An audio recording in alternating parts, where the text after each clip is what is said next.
மகளே Royal என்ஃபீல்டோட classic bike லவர்ஸ்க்கு ஒரு அதிர்ச்சிகரமான செய்தி 2020 வருது. கிளாசிக் 500 டிஸ்கன்யூ பண்ணுறோன்னு சொல்கிறாங்க. கிளாசிக் பைக் லவர்ஸ்க்கு ஒரு அதிர்ச்சிகரமான செய்தி தான். Because 500cc feel and feedback வேறு மாதிரி இருக்கும். அந்த டெசர்ட் ஸ்டார்ம் ஃபீல் அது உண்மையாகவே வேறு. பட் அதுக்கப்புறம் ரொம்ப வருஷமாக 350cc மோட்டார் சைக்கிள் வந்துட்டு இருந்துச்சு. ஹண்டர் வந்துச்சு, கொரில்லா வந்துச்சு, ஹிமாலயன் 450 வந்துச்சு. பட் ஸ்டில் அந்த 500cc லவர்ஸ் அதை மிஸ் பண்ணாங்க. அந்த கிளாசிக் பைக் லவர்ஸ்க்கு ராயல் என்ஃபீல்டு ஒரு ட்ரீட் கொடுத்துருக்காங்க. என்ன அப்படின்னா, கிளாசிக் 500 திரும்ப வந்துருச்சு. பட் கிளாசிக் 500 வரல, கிளாசிக் 650 வந்திருக்கு. அந்த மோட்டார் சைக்கிள் தான் இன்னைக்கு நம்ம கூட இருக்கு. Royal Enfield classic 650.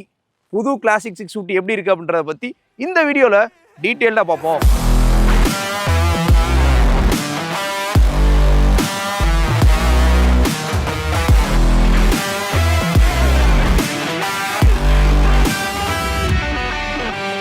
மக்களை கிளாசிக் 650ல நிறைய விஷயங்கள் ஸ்பெஷல். அதில் ஃபர்ஸ்ட் ஸ்பெஷலான விஷயம் நான் பார்க்குறது என்னன்னா, வீல் பேஸ் 1476 mm கிட்ட கொடுத்துருக்காங்க. நல்ல அகலமான வீல் பேஸ், நல்ல லென்த்தான சீட்ஸ் கிடைக்கும். அதே மாதிரி ஓட்டுறதுக்கு ரொம்ப கம்ஃபர்டபுளான ஃபீல் இருக்கும். பிகாஸ் அந்த power to wait ratio distribution அந்த க்ரூசர் ஜியோமெட்ரியில் வந்து டிரைவ் பண்ணியிருக்காங்க. நல்லா இருக்கு, நல்ல அகலமாக இருக்குன்னு சொல்லலாம். இந்த கலர் கோட் எனக்கு ரொம்ப பிடிச்சிருக்கு. இந்த கிளாசிக் 650ல என்னென்ன கலர் ஸ்கீம்ஸ் அவைலபிளாக இருக்குன்றத ஸ்க்ரீனில் பார்க்கலாம். உங்களுக்கு எந்த கலர் ஸ்கீம் பிடிச்சிருக்குன்னு கமெண்ட்ஸ் சொல்லுங்கள். டிசைன் லாங்குவேஜ் பார்த்தோன்னா டிப்பிக்கல் கிளாசிக் 350 எப்படி இருக்குமோ அதே மாதிரி தான் இருக்குது. பட் கொஞ்சம் பெருசாக இருக்குது. Because it's 650cc right. ஃப்ரண்ட்ல ரவுண்ட் ஷேப் எல்இடி ஹெட்லாம்ப்ஸ் வந்து கொடுத்துருக்காங்க. இந்த ரவுண்ட் ஷேப் ரெட்ரோவை டிஃபைன் பண்ணுது. இந்த எல்இடி வந்து மாடர்ன் டேவை டிஃபைன் பண்ணுதுன்னு சொல்லலாம். மேலே இங்கே ஒரு கேப் மாதிரி கொடுத்துருக்காங்க. நைஸ். இது குரோம் அண்ட் இண்டிகேட்டர்ஸ் வந்து ஹாலஜன் பல்பாக கொடுத்துருக்காங்க. அதுக்கு பின்னாடியும் குரோம் ஃபில்லிங் பண்ணி கம்ஃபர்ட்டை வந்து நிறைய விதத்தில் பிரிக்கலாம். சஸ்பென்ஷன் சைட்லையும் நம்ம பார்க்கணும். பிகாஸ் இந்த பைக்கை சிட்டிக்குள்ளே யூஸ் பண்ணலாம், லாங் டிரைவ்ஸ் யூஸ் பண்ணலாம். ரெண்டு பர்பஸை வந்து மீட் பண்ணுது. அந்த ரெண்டு பர்பஸுக்கும் தேவை கம்ஃபர்ட். அந்த கம்ஃபர்ட் பேஸ் பண்ண ஹார்ட்வேர்ஸ் தான் கொடுத்துருக்காங்கன்னு நான் ஃபீல் பண்ணுறேன். அண்ட் ஃப்ரண்ட் ஃபெண்டர்ஸ் நல்லா பெருசாக இருக்குது. இது அந்த கிளாசிக் ரெப்ரசன்டேஷன் இருக்குன்னு சொல்லலாம். ஃப்ரண்ட்ல 320 mm டிஸ்க் கொடுத்துருக்காங்க. 650cc நல்ல பெரிய disc rotors, dual channel ABS வந்துருது. ஃப்ரண்ட்ல 100/90 section wheels, 19 inches spoke wheel கொடுத்துருக்காங்க. ரியர்ல வந்து 18 inches ஸ்போக் வீல் கொடுத்துருக்காங்க. டயர்ஸை வச்சு பேசும்போது வெயிட் கூட நல்லா ஸ்டேபிளா ரோட்ல போகுதுன்னு சொல்லலாம். டயர் கிரிப் நல்லா இருக்கு. பட் இது டியூப் டயர்னால மேக்ஸிமம் பீப்புள் அந்த பஞ்சர் பார்க்கறதுக்கு ரொம்ப சஃபர் ஆவாங்க. பிகாஸ் ஸ்போக் வீல்ஸ்னால டியூப் டயர், கிராஸ் ஸ்போக்னா கூட டியூப்லெஸ் கொடுக்கலாம். அது நார்மல் ஸ்போக்னால டியூப் டயர் தான் கொடுத்துருக்காங்க. ஸோ இந்த டியூப் டயர் வந்து பஞ்சர் பார்க்குறதுக்கு இதுக்கெலாம் வந்து கொஞ்சம் உங்களுக்கு டிஃபிகல்ட்டாக இருக்கும். ஸோ அது வந்து பொதுவான ஃபேக்டர் ராயல் என்ஃபீல்ட் பைக்ஸில். நீங்கள் வாங்கினீங்க அப்படின்னா மேக்ஸிமம் பார்த்து கேர்ஃபுல்லாக ரைட் பண்ணுற மாதிரி இருக்கும். அண்ட் மெயினான விஷயம், இந்த பைக்கோட கிரவுண்ட் கிளியரன்ஸ் 154 mm தான் கொடுத்துருக்காங்க. லோவான கிரவுண்ட் கிளியரன்ஸ் தான். பிகாஸ் சூப்பர் மீடியா 650லையும் இதே ரேஞ்சில் தான் கிரவுண்ட் கிளியரன்ஸ் இருக்குது. இந்த பைக்லையும் 154 தான் இருக்குது. நீங்கள் 2 பேர் வெயிட்டாக இருக்கவங்க இந்த பைக்கில் போனீங்கன்னா சேடில் கொஞ்சம் கீழே போகும். பெரிய கிரவுண்ட் கிளியரன்ஸில் சோலோவாக நீங்கள் லீனாக இருக்கீங்கன்னா உங்களுக்கு தட்டாது. ஃபேட்டாக இருக்கீங்கன்னா தட்டுறதுக்கு கொஞ்சம் சான்ஸ் இருக்குது. அண்ட் கிளாசிக் 500லேருந்து 650 ஆயிருக்கு. 650ல மெயினாக நம்ம பேச வேண்டியது இன்ஜின் தான். 650cc engine, continental GT 650, interceptor 650, shotgun 650, BS 650, super meteor 650. And ஆறாவதா கிளாசிக் 650. 6 மோட்டார் சைக்கிள்ஸ் ஒரே லைனப்ல இருக்கு.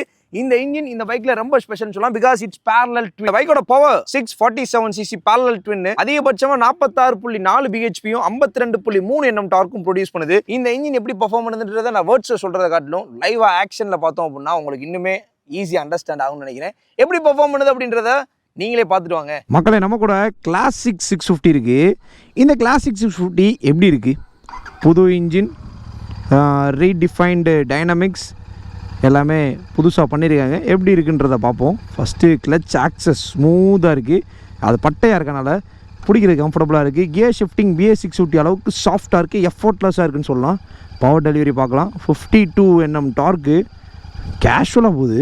பாருங்க, 10க்கு மேலே போயிடுச்சு. அண்ட் மேக்ஸிமம் பார்ப்போமா, ஃபஸ்ட் கியரில் 60 கிட்ட போயிடுச்சு. நல்ல பர்ஃபார்மன்ஸை ஃபீல் பண்ணலாம். பிரேக்ஸ் ஆனால் பெரிய டிஸ்க் ரோட்டராக கொடுத்தாலும் வீல் ஒரு மாதிரி இப்படி இருக்கு. வாவ், பர்ஃபார்மேட். ஃப்ரண்ட் பிரேக்ஸ் ஃபாஸ்ட், அப்படி தான் சொல்லணும். ஓகே, இந்த பைக் வந்து ஒரு ரெட்ரோ க்ரூசிங் எப்படி இருக்குன்னு சொல்லி ஹைவேல தான் பார்க்கணும். வாங்க பார்க்கலாம். இந்த பைக் நல்லா பர்ஃபார்மன்ஸ் ப்ரொடியூஸ் பண்ணக்கூடிய இன்ஜின். ஸோ 0 to 60 எவ்வளோ நேரத்தில் போகுதுன்னு பார்க்கலாமா? போகலாம். 3, 2, 1 அண்ட் கோ.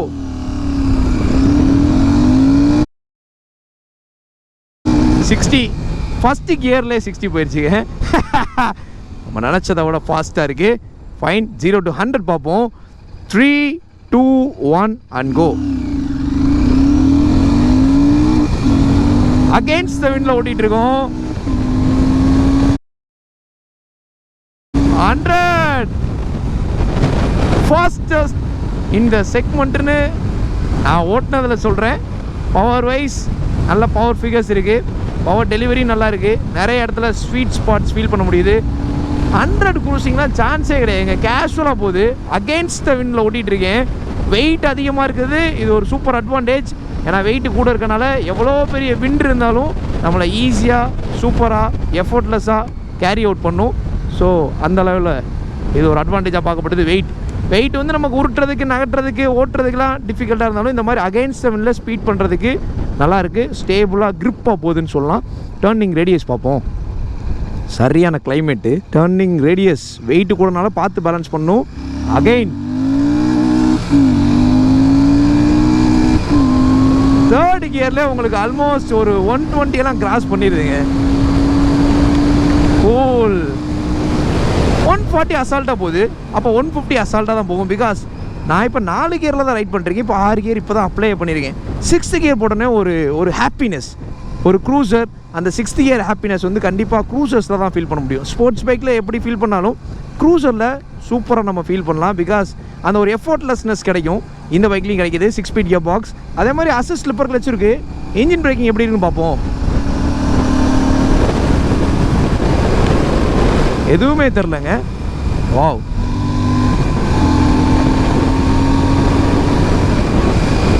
எதுவுமே தெரில, சாஃப்டாக இருக்குது, எஃபோர்ட்லெஸ்ஸாக இருக்குன்னு சொல்லலாம். அதே மாதிரி ரியர் பிரேக்ஸும் பார்த்துருவோம். ரியர் பிரேக்ஸ் வந்து கொஞ்சம் பார்த்து கேர்ஃபுல்லாக ஹேண்டில் பண்ணும். ஸ்லோ ஸ்பீட் ஓட்டும்போது மட்டும் அதை யூஸ் பண்ணுங்கள். ஹை ஸ்பீட்ஸில் ரியர் பிரேக்ஸை மட்டும் யூஸ் பண்ணாங்க, ஃப்ரண்ட் பிரேக்ஸை சேர்த்து யூஸ் பண்ணுங்கள், அதான் அட்வைசபிள்.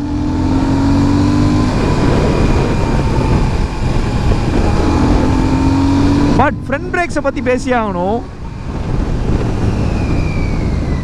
நல்ல ஸ்டாப்பிங்க.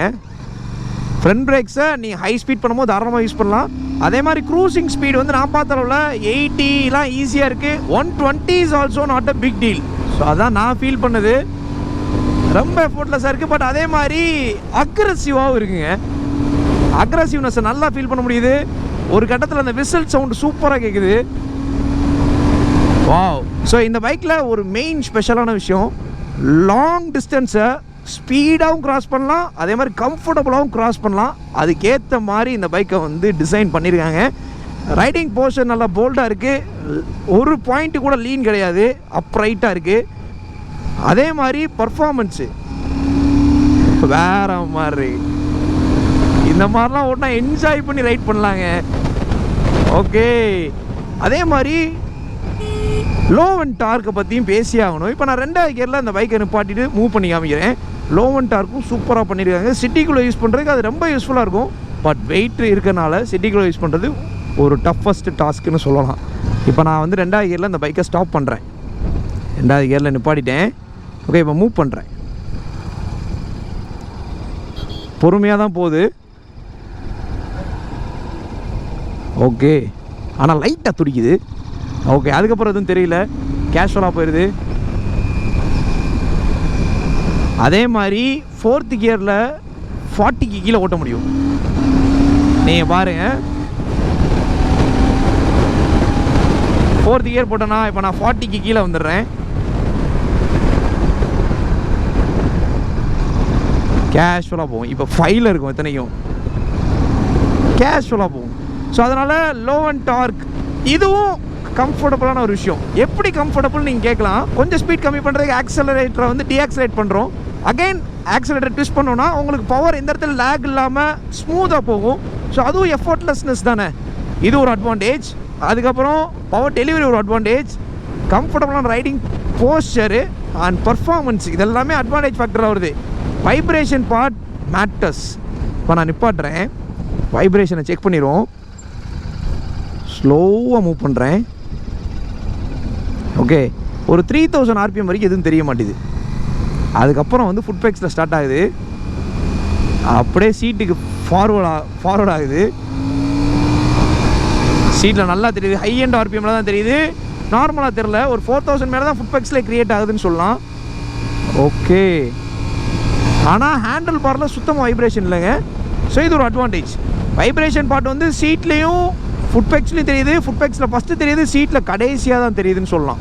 ஸோ அப்படி பார்க்கும்போது வைப்ரேஷன் பார்ட் எனக்கு இந்த மோட்டார் சைக்கிளில் கம்மியாக ஃபீல் ஆகுது. இது என்னோட கருத்து. அண்ட் ஹீட்டிங் வந்து கண்டிப்பாக நீங்கள் வந்து ஃபீல் பண்ணுவீங்க. 650cc மோட்டார் சைக்கிளில் ஹீட்டிங் கண்டிப்பாக இருக்க தான் செய்யும். ஓகே, காற்றுக்கு பைக் ஒரு மாதிரி கிராஸாக போயிட்டுருக்கு. அகெயின்ஸ்ட் த விண்டில் சூப்பராக ஓட்டலாங்க. இந்த மாதிரி காற்றடிக்குது, பயங்கரமான ஒரு விண்டு இருக்குது அப்படின்னா you can cross it easily because of the weight. இந்த மோட்டார் சைக்கிளில் என்னோட கருத்தெல்லாம் சொல்லிட்டேன். உங்களோட கருத்துக்களை கமெண்ட்ஸை சொல்லுங்கள். சைடில் இங்கே கிளாசிக் 650 ட்வின் அப்படின்ற பேட்ச் வருது. இந்த மெட்டீரியல் வந்து நல்லா பெருசாக கொடுத்துருக்காங்க. இந்த இடத்துல கொஞ்சம் ஸ்பேஸ் தெரியுது பிகாஸ் ஹீட் டெசிபேஷனுக்காண்டி அப்படி கொடுத்துருக்காங்க. இந்த பைக்கில் பெரிய வெயிட்டே இந்த பைக்கோட இன்ஜின் தான் கேரி பண்ணுது. அண்ட் பின்னாடியும் 300mm டிஸ்க் கொடுத்துருக்காங்க. செக்மெண்ட்லேயே சூப்பரான விஷயம். ராயல் என்ஃபீல்டோட கேலிபர் யூஸ் பண்ணியிருக்காங்க, டுவல் சேனல் பேஸ். ரியர் வீலோட பிரேக்கிங் கேப்பபிலிட்டி வந்து கொஞ்சம் டயரை பிடிச்சி தான் நிற்கிது. பட் இமீடியட் டேப்பில் சடன் ஸ்டாப்பிங் இருக்குது. இந்த பர்ஃபார்மன்ஸை ரோட்ஸில் ஹேண்டில் பண்ணுறது அந்த மாதிரி பிரேக்ஸை நான் ஃபீல் பண்ணேன். அண்ட் 2 எக்ஸாஸ்ட் கேன் இருக்குது. 2 எக்ஸாஸ்ட் கேன் அந்த கிளாசிக் ரெப்ரசன்டேஷனில் இருக்குது. பிகாஸ் அந்த இன்டர்செப்டர் 650 கான்டினென்டல் GT 650 இருக்க மாதிரி 2 எக்ஸாஸ்ட் கேன் கொடுத்துருக்காங்க. பட் பியரில் வந்து சிங்கிள் எக்ஸாஸ்ட் கேன் தான் வருது. 2 எக்ஸாஸ்ட் கேன் கொடுத்தது நல்ல விஷயம் தான், பட் வெயிட்டுமே இருக்கும். எக்ஸாஸ்ட் நோட் யூனிக்காக இருக்குது. ஸ்டார்ட் பண்ணுறேன். ஸ்டார்ட் பண்ண உடனே அந்த 650 வந்து மைண்டுக்குள்ளே நமக்கு வந்துடுது. சவுண்டை வச்சே நம்ம வந்து கண்டுபிடிச்சிற அளவுக்கு அந்த இன்ஜின் நோட்டும் இருக்குது, எக்ஸாஸ்ட் நோட்டும் இருக்குது. கிராஜுவல் ட்ரைவ் பண்ணுறேன். 3000 RPM 4500 RPMல பீட் இருக்கு. கூல். இந்த எக்ஸாஸ்ட் நோட் எனக்கு பிடிச்சிருக்கு. உங்களுக்கு எப்படின்றத கமெண்ட்ஸ் சொல்லுங்க. இங்கே வந்து 2 கிராப் ஹேண்டில் ஸ்ட்ராங்காக கொடுத்துருக்காங்க. பின்னாடி ட்வின் ஷாக்கர் வந்துருது. அண்ட் பின்னாடி போர்ஷன் பார்த்தோன்னா அந்த கிளாசிக் 650 கொஞ்சம் பெருசாக இருக்குது. நார்மல் 350யோட கொஞ்சம் பெருசாக கொடுத்துருக்காங்க. LED டெயில் லாம்ப்ஸ், இண்டிகேட்டர் வந்து ஹாலஜன் பல்பு, நம்பர் வெயிட் ஹோல்டர் வந்துருது. ஓகே, 2 சைடு நல்லா அகலமான சாரி கார்டு கொடுத்துருக்காங்க. ஃபேமிலி யூஸ் பண்ணுறதுக்கு நல்லா இருக்கும். பட் பின்னாடி ஒரு பேக் ரெஸ்ட் போட்டுக்கிட்டிங்கன்னா அது ஈஸியாக இருக்கும். பில்லியன் சீட் கிளாசிக் சீரிஸில் எப்படி இருக்குமோ அது தகுந்த மாதிரி இருக்குது. அதே மாதிரி ரைடர் சீட்டை வந்து இன்னும் கொஞ்சம் அகலமாக கொடுத்துருந்துருக்கலாம். இன்னும் ஃபேட்டாக இருக்கவங்களுக்கு யூஸ்ஃபுல்லாக இருந்திருக்கும். இது கொஞ்சம் ஷார்ட்டாக எனக்கு தெரியுது. என்னோட ஹைட் அண்ட் வெயிட்டுக்கு இது கம்ஃபர்டபுளாக இருக்குது. ஃபேட்டாக இருக்கவங்களுக்கு வந்து மேபி அது அடாப்ட் ஆகுதானது நீங்கள் டெஸ்டே பண்ணி தான் பார்க்கணும். டேங்க் கெப்பாசிட்டி வந்து 14.7 லிட்டர்ஸ் ஃபியூல் டேங்க் கெப்பாசிட்டி. நல்ல டேங்க் கெப்பாசிட்டி 14.7 லிட்டர்ஸ் வந்து க்ளோஸ் டு 15 லிட்டர்ஸ் வந்துருது. ஸோ உங்களுக்கு லாங் ட்ரைவ் போகிறதுக்கு ரொம்ப யூஸ்ஃபுல்லாக இருக்கும். பட் மைலேஜ்னு பார்த்தோம் அப்படின்னா உங்களுக்கு 650னால ஒரு 25 கிடைக்குமான்னு கேட்டிங்கன்னா சான்ஸ் ரொம்ப கம்மி. 20 கிடைக்கும், 18 கிடைக்கும், 15 கிடைக்கும். ரொம்ப புஷ் பண்ணி விட்றீங்கன்னா உங்களுக்கு 15. ஸோ கிராஜுவலாக மெயின்டைன் பண்ணுறீங்கன்னா ஒரு 18 வரைக்கும் எடுக்க சான்ஸ் இருக்குது. It depends upon your driving condition. இது வந்து ரஃபாக அப்ராக்ஸாக சொல்கிறேன். இது கண்டிப்பாக கொடுக்கும் அப்படின்னு நான் சொல்லலை. கொடுக்கும், ஓட்டுற மாதிரி ஓட்டினா கொடுக்கும். அதான் என்னோட பாயிண்ட்டு. ஹேண்டில் பார்ஸ் வந்து டிஃப்ரெண்ட்டாக பொசிஷன் பண்ணியிருக்காங்க. டுவர்ட்ஸ் ரைடராக இருக்குது. பட் சென்ட்ரு கிளிப் வந்து ஆப்போசிட் சைடில் இருக்குது. ஆப்போசிட்டில் ப்ளேஸ் பண்ணி இப்படி மடக்கியிருக்காங்க. பார்க்க வித்தியாசமாக தான் இருக்குது. பட் எனிவேஸ் கொஞ்சம் அந்த கிளாசிக் ஃபீல், அந்த ரெட்ரோ கிளாசிக் ஃபீலை கொடுக்கணும்னு பண்ணியிருக்காங்க. பாரண்ட் வந்துடுது. க்ரோம் லீவர்ஸ் அட்ஜஸ்டபிள், கிளச் லீவரும் அட்ஜஸ்டபிள். க்ரோம் தான் நல்லா பட்டையாக கொடுத்தனால கம்ஃபர்டபுளாக இருக்குது. ஹேண்ட் கிரிப் சாஃப்ட்டாக இருக்குது. க்ரோம் மிரர்ஸ் வந்துடுது. ஸ்விட்சஸ் எல்லாமே மிட்டியர் இன்ஸ்பயர்டாக இருக்குது. அசட் லேம்ப்ஸ் வந்துடுது. ஐபீம் பாஸ், ஐ பட்டன் இருக்குது. பிகாஸ் இதில் ட்ரிப்பர் நேவிகேட்டர் கொடுத்துருக்காங்க. கிளாசிக் 650னாலும் TFTலாம் கொடுக்கல. It's a classic bike right. So அதனால் கிளாசிக்காகவே கொடுத்துருக்காங்க. ஸ்பீடோமீட்டர், இண்டிகேஷனு, கீழே fuel gauge level, gear portion indicator, eco meter, trip computers and odometer. அவ்வளோதான். அதை தவிர்த்து வேறு எதுவும் இதில் இல்லை. உங்களுக்கு டைம் காமிக்குது. That's it. Ignition, key on off, lock வந்துடுது. ஓகே, இதுதான் கிளாசிக் 650. கிளாசிக் 650ல எனக்கு ஸ்பெஷலாக பிடிச்ச விஷயம் அந்த ரியரில் 300mm டிஸ்க் கொடுத்தது, இன்ஜினோட power delivery, exhaust note and ஓவராலாக ஒரு பிக்கர் கிளாசிக் பைக் ஃபீல் வந்து எனக்கு கிடைக்குது. ரைடிங் போர்ஷன் மஸ்ட் இல்லையா? இந்த பைக் வந்து ஒரு கிளாசிக் பைக். எந்த அளவுக்கு கம்ஃபர்டபுளாக இருக்குது, எர்கனாமிக்ஸ் ஃபஸ்ட்டு பார்ப்போம். பைக்கில் ஏறுறதுக்கு ரொம்ப ஈஸி. பிகாஸ் சேடல் ஹைட் பெரிய விஷயமே கிடையாது. சேடல் நல்லா லோவாக தான் இருக்குது. ஸோ இப்போ நான் பைக்கில் ஏறும் போது ரொம்ப ஈஸியாக இருக்குது. கூல். பட் வெயிட் மட்டும் உங்களுக்கு இருக்கும். வெயிட் கண்டிப்பாக இருக்கும். Because 650cc right. இந்த இடத்துல நல்ல வெயிட் ஃபீல் ஆகுது. பிகாஸ் இன்ஜின் இருக்குல்ல. இந்த பைக்கோட வெயிட் 243 கிலோகிராம்ஸ், கிட்டத்தட்ட 250 கிலோகிராம். நல்ல வெயிட் தானே.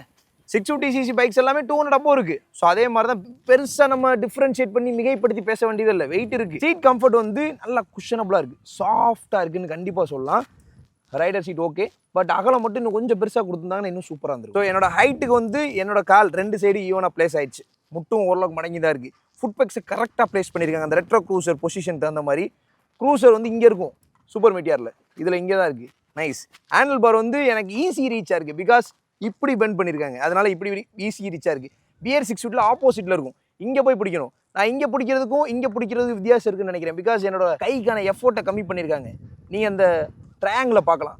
இந்த ட்ரையாங்கிள் எப்படி இருக்குது, இது வந்து நார்மலாக ஈஸியாக பிடிச்சிட முடியுது, அதான் எஃபோர்ட்லெஸ்னஸ். ஸோ பியரில் இங்கே இருக்கும், அதில் கொஞ்சம் ஸ்போர்ட்டியர் கேரக்டரிஸ்டிக்ஸ் ஆட் பண்ணியிருப்பாங்க. இது க்ரூசர்னால அந்த கம்ஃபர்ட் பேஸ்டான விஷயங்களை நிறைய பண்ணியிருக்காங்கன்னு சொல்லி என்னோட கருத்து. லீன் லெவல்லாம் இல்லை, நீங்கள் பார்க்கலாம், இதுதான் ரைடிங் போஸ்டர். இங்கேருந்து பார்க்கும்போது பயங்கர காம்பாக்டாக இருக்குது, பட் வெயிட் மட்டும் தான் கொஞ்சம் பெருசாக ஃபீல் ஆகுது அப்படின்றதா என்னோட கருத்து. மிச்சப்படி இட்ஸ் கம்ஃபர்டபுள். மக்களை கிளாசிக் 650 எப்படி இருக்குன்னு சொல்லி என்னோட கருத்துக்கள் எல்லாமே இந்த வீடியோ ஷேர் பண்ணிட்டேன். இது எல்லாமே என்னோட எக்ஸ்பீரியன்சஸ் அண்ட் இம்ப்ரெஷன்ஸை மட்டும் தான் சொல்லியிருக்கேன்.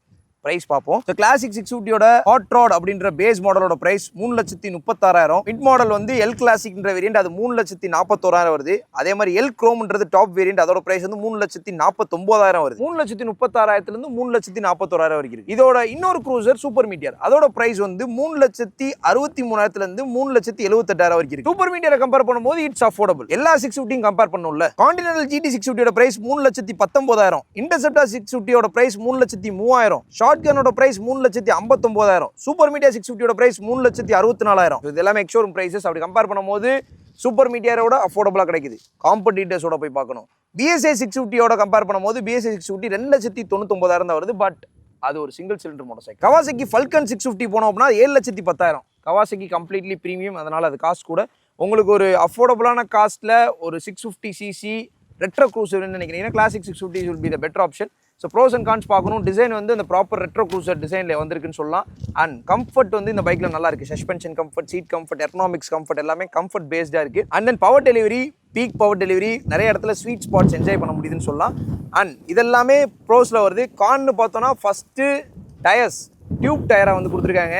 ஸோ அதை டியூப்லெஸ்ஸாக கொடுத்துருக்கலாம். ஸ்போக்கில் கொடுத்தது வந்து கிளாசிக் ரெப்ரசன்டேஷன். பட் இருந்தாலும் அதை வந்து டியூப்லெஸ்ஸில் கொடுத்துருந்தாங்கன்னா இன்னும் நல்லா இருந்திருக்கும். அதுக்கப்புறம் ஹீட்டிங், வைப்ரேஷன் இதெல்லாமே யூஸ்ஃபுல்லாக இருக்க விஷயம் தான். ஹீட்டிங் வந்து உங்களுக்கு கண்டினியூஸாக ஓட்டும் போது கண்டிப்பாக ஹீட் ஜென்ரேட் ஆகும். வைப்ரேஷன் வந்து 4,000 மேலே தான் இருக்குது. ஸோ அதுவும் ஹேண்டில் பார்ல தெரியல. அண்ட் மெயினான விஷயம் வெயிட் வந்து எல்லாருக்கும் சூட்டபுளாக இருக்குன்னு சொல்ல முடியாது. க்ரூசர் பைக்ஸ் ஆல்ரெடி ஓட்டி இருக்கணும், இல்லை ஒரு எந்தூசியாசிசம் லெவல் இருக்கணும், இல்லை ஒரு கிரேஸ் லெவல் இருக்கணும், அவங்களாம் ஈஸியாக ஓட்டிட முடியும். அப்படி இருந்தாலும் வெயிட் இந்த பைக்கில் இருக்குது. ஸோ இதெல்லாமே என்னோட கருத்து. உங்களோட கருத்துக்கள் என்ன அப்படின்றத கமெண்ட்ஸை சொல்லுங்கள். இந்த கிளாசிக் 650 வந்து யார் யாருக்கெல்லாம் சூட்டபுளாக இருக்குன்னா, நான் வந்து அக்கேஷனல் லாங் ட்ரைவ்ஸ் போவேன், எனக்கு ஒரு ப்ராப்பர் க்ரூசர் வேணாம், ஒரு ரெட்ரோ க்ரூசர் தான் நினைக்கிறீங்கன்னா நீங்கள் யூஸ் பண்ணலாம். சிட்டிக்குள்ளேயும் அக்கேஷனல் யூஸ் பண்ணுவேன் அப்படின்னு நினைக்கிறீங்கன்னா யூஸ் பண்ணலாம். பட் சிட்டிக்குள்ளே ரொம்ப யூஸ் பண்ண முடியாது because of weight and heat. என்னோட கருத்து எல்லாமே இந்த வீடியோவில் சொல்லிட்டேன். உங்களோட கருத்துக்கள்லாம் கமெண்ட்ஸ் சொல்லுங்கள். யாராவது புக் பண்ணியிருக்கீங்க அப்படின்னாலும் கமெண்ட்ஸ் சொல்லுங்கள், ஏன் புக் பண்ணியிருக்கீங்கன்னு. அது வந்து அடுத்து வாங்குறவங்களுக்கு யூஸ்ஃபுல்லாக இருக்கும். வாங்கிட்டீங்கன்னா உங்களோட யூசர் ரிவ்யூ சின்ன ஷார்ட் டிஸ்கிரிப்ஷனாக போடும். எப்பயுமே பைக் ரைட் பண்ணும்போது ஹெல்மெட் வியர் பண்ணிக்கோங்க. லாங் டிரைவ் போகிறீங்கன்னா கியர்ஸ் என்ஷூர் பண்ணிக்கோங்க. And right responsibly right.